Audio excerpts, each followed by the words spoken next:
En 337, l'Empire romain vient d'être profondément transformé par l'empereur Constantin. Après sa mort, une série d'assassinats ne laisse que deux de ses fils à la tête de l'Empire. Constant en Occident, qui contient la pression germanique, et Constance II en Orient, en pleine guerre contre les Perses. Celui-ci récupère l'Occident à la mort de son frère. Le général Julien lui succède. C'est le dernier empereur à combattre le christianisme, ce qui lui vaudra le surnom d'apostat. Puis Jovien signe la paix avec les Perses en abandonnant les provinces conquises sous Dioclétien. Il ne règne que 8 mois. En 364, le gouverneur valentinien est désigné pour lui succéder. Il s'adjoint son frère Valence comme deuxième Auguste, qui se charge de l'Orient. Pour la première fois, l'Empire est divisé en deux États qui gèrent chacun leurs propres ressources. En Occident, Milan, plus proche des zones de conflit, s'érige en capitale. Les deux empereurs parviennent à repousser les Perses et les Goths à l'est, les Alamans et les Pictes à l'ouest.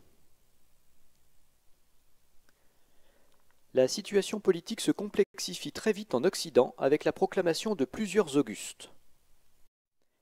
Les Germains, massivement employés dans les armées romaines, sont de plus en plus impliqués dans ces luttes internes.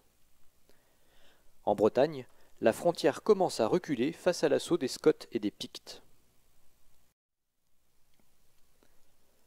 En 375 a lieu un événement majeur. Les Huns originaires d'Asie centrale franchissent le Don, faisant fuir les populations germaniques devant eux.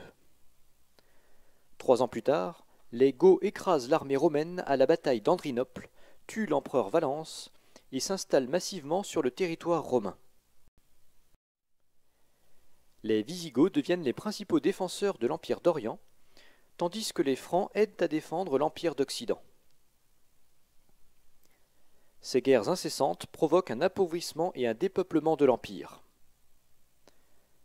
En Orient, Théodose Ier succède à Valence. Il publie l'édit de Thessalonique qui fixe le christianisme comme unique religion d'État. Il met aussi un terme aux Jeux olympiques qualifiés de païens.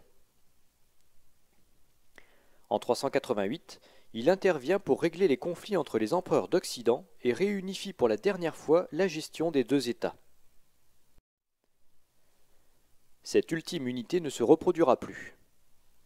À sa mort, l'Empire est à nouveau divisé, cette fois de façon définitive. Honorius reçoit l'Occident, tandis qu'Arcadius reçoit l'Orient, qui, a posteriori, sera appelé l'Empire byzantin. Dès la première année, l'Empire d'Orient subit 2 désastres.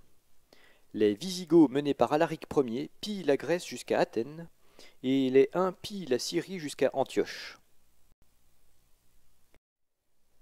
En Occident, c'est le régent Stylicon qui assure la réalité du pouvoir. Il transfère la capitale de Milan à Ravenne, plus facile à défendre. Il parvient pendant un temps à contenir les Goths, mais la poussée des Huns se poursuit et provoque des migrations germaniques en masse. En 407, le limès romain s'effondre.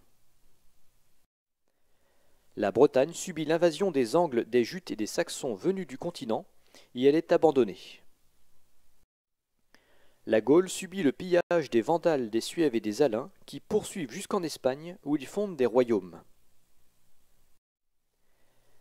Les Wisigoths d'Alaric Ier envahissent l'Italie et mettent Rome à sac en 410, un événement qui marquera durablement les esprits. Peu après, le successeur d'Alaric décide de s'allier à Honorius. Les Wisigoths chassent les Germains d'une partie de l'Espagne pour le compte des Romains, en échange de terres en Aquitaine. Cela donne naissance au royaume de Toulouse en 418. L'autorité romaine parvient à être restaurée tant bien que mal dans le reste de la Gaule. L'Empire d'Occident va poursuivre son déclin au cours du Ve siècle jusqu'à sa chute finale.